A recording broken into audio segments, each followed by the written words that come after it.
পাসপোর্টেও জালিয়াতি। বেনজিরের 7টি পাসপোর্টের সন্ধান পেয়েছে দুদক। প্রিয় দর্শক, অনুরোধ রইল ভিডিওটিতে একটি লাইক দিয়ে আমাদের ইউটিউব চ্যানেলটি সাবস্ক্রাইব করে দিবেন এবং ভিডিওটি সম্পর্কে আপনার মূল্যবান মতামত কমেন্টস করে জানাবেন। পুলিশের সাবেক মহাপরিদর্শক বেনজির আহমেদের নামে 7টি পাসপোর্টের সন্ধান পেয়েছে দুর্নীতি দমন কমিশন দুদক। তবে দুদক 5টি পাসপোর্টের নাম্বার দিয়েছে। দুদক জানিয়েছে এর বাইরে 2টি পাসপোর্টের সন্ধান তাদের কাছে আছে।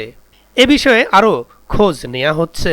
দুদক উপপরিচালক হাফিজুল ইসলাম স্বাক্ষরিত এক নোটিশে 5টি পাসপোর্টের নাম্বার পাওয়া গেছে। তার পাসপোর্টগুলো যাচাই বাছাই করতে পাসপোর্ট অধিদপ্তরের 2 জন অতিরিক্ত মহাপরিচালক ও 2 জন পরিচালক সহ 15 কর্মকর্তাকে জিজ্ঞাসাবাদ করেছে দুদক। মঙ্গলবার দুদকের প্রধান কার্যালয়ে বেলা 11:30 থেকে 3টা পর্যন্ত তাদের জিজ্ঞাসাবাদ করে দুদকের উপপরিচালক হাফিজুল ইসলামের নেতৃত্বে একটি টিম।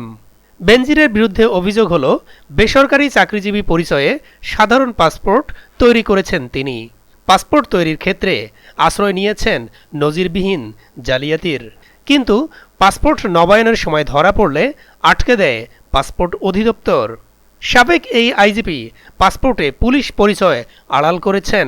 শুরু থেকে এখন পর্যন্ত তিনি সরকারি চাকরিজীবী পরিচয়ে বিশেষ পাসপোর্ট নেননি বলেও জানা গেছে।